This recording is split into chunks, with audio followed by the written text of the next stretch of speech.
कहते हैं जहाँ अच्छाई है वहाँ बुराई भी है, दोनों साथ साथ चलते हैं। अगर हर कोई अच्छे हो जाए तो शायद पुलिस की ज़रूरत नहीं पड़ेगी, क्राइम फोर्सेस की ज़रूरत नहीं पड़ेगी। तो there should be a balance between good and bad, लेकिन वह भी एक एथिक्स के साथ होता है। महाभारत में जब शंखनाद होता था या जब संध्या हो जाती थी तो युद्ध समाप्त हो जाता था। यानी आप अगर इविल साइड भी हैं तो you have to have some ethics. आप अगर लड़ते भी हैं तो आप एथिक्स के साथ लड़ते हैं। जब वो एथिक्स ब्लड हो जाए तो फिर वो प्रॉब्लम आना शुरू हो जाता है। एक कहानी याद आ रही है। मेरे पड़ोस में एक रहते हैं, I won't be taking their name. उनके पास एक नींबू का पेड़ था एंड इट वाज लाइक इतने वहाँ पे उस पेड़ में नींबू होते थे। इट वाज लाइक कि मतलब उसमें जितनी पत्तियाँ थी उससे ज़्यादा उसमें नींबू थे। और हम लोग को जब नींबू पानी पीना होता था दोपहर में तो we used to pluck one, और हम लोग नींबू चीनी डाल के और शरबत पीते थे।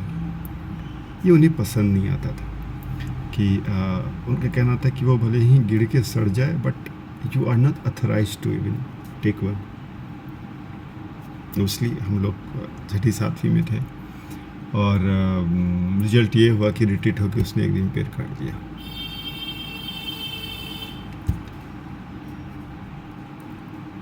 और हमें लगता है कि जो अदर पार्टीज़ हैं, जो कांग्रेस हैं, बाकी समाजवादी पार्टी हैं, उनकी भी कहीं ना कहीं मोर और लेस वही मेंटालिटी है। भाजपा पिछले कुछ सालों में लगातार हर एक स्टेट में लोकसभा विधानसभा चुनाव जीतती जा रही है। तो अपोजिशन जितने भी पार्टीज हैं उनके पास कोई ऑप्शन अब नहीं बचा है। तो वो इथिकल बैकग्राउंड से ना वो एनार्की की तरफ बढ़ते जा रहे हैं। उन्हें लगता है कि हम अब जीत तो रहे नहीं हैं। रिसेंट में वेस्ट बंगाल में इलेक्शन हुआ, दे लॉस्ट। तो अब लग रहा है कि एनार्की क्रिएट किया जाए, कियोस क्रिएट किया जाए, और जो यूथ हैं, जो जेनजीज हैं, उन्हें मिसलीड किया जाए। और जो कहीं ना कहीं इस बार देखने के लिए मिला, आप अपोजिशन में हैं, आप विरोध कीजिए बट देश को ताक पर रख के नहीं। और कहते हैं कि जो रिस्पेक्ट होता है वो कमाया जाता है, वो अर्न किया जाता है। कोई ऐसे आपको रिस्पेक्ट नहीं देगा। मोदी के लिए जो रिस्पेक्ट है वो उन्होंने अर्न किया है। देश के हमको लगता है कि maximum population they respect Modi and that is why they have voted Modi and BJP also.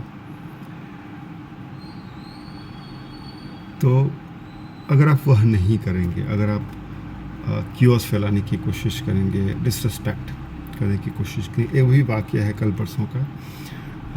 Rahul Gandhi ने लोकसभा में आई थिंक बोला था कि Modi is an idiot and those who have voted them is also idiot and अंधभक्त। तो जब कभी भी लगता है ना कि नहीं बीजेपी के 15 साल होने वाले हैं, I should move toward other parties, तो ये ऐसा बयान देता है कि नहीं, फिर से लगता है कि नहीं, कुछ भी हो एटलीस्ट बाकी पार्टियों से तो अच्छी ही हैं। और आप संविधान की बात करते हैं, आप कॉन्स्टिट्यूशन की बात करते हैं। कॉन्स्टिट्यूशन में ये है कि चुनाव हुआ और नरेंद्र मोदी प्रधानमंत्री की सीट पर चुनाव के द्वारा चुने गए हैं, तो 5 साल तक वो हैं। अगर आप यह डिमांड रखते हैं कि Modi should resign, you should have waited for 5 years। Election होगा, देख लेंगे। और बट आपके स्टेटमेंट से लगता नहीं है कि शायद आप 2029 में आई थिंक चुनाव है, आप भी जीत पाएंगे। आपके लक्षण नहीं लग रहे हैं, क्योंकि आप कुछ टुकड़ों को, कुछ लोगों को मिसलीड कर सकते हैं। बाकी लोगों के पास अपना कॉमन सेंस है कि क्या सही है और क्या गलत है। वो जानता है कि आप आप क्या करते हैं, आपकी मानसिकता क्या है, और जो अभी प्रधानमंत्री या बाकी सीट पर बैठे हैं वो क्या कर रहे हैं, उनकी मानसिकता क्या है। तो लगे रहिए आप भी, वोटिंग पावर हमें है। I will show you whom I am going to vote.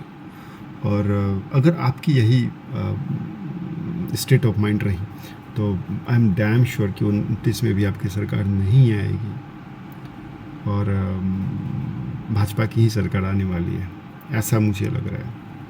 बस मेरा ओपिनियन है। Thank you.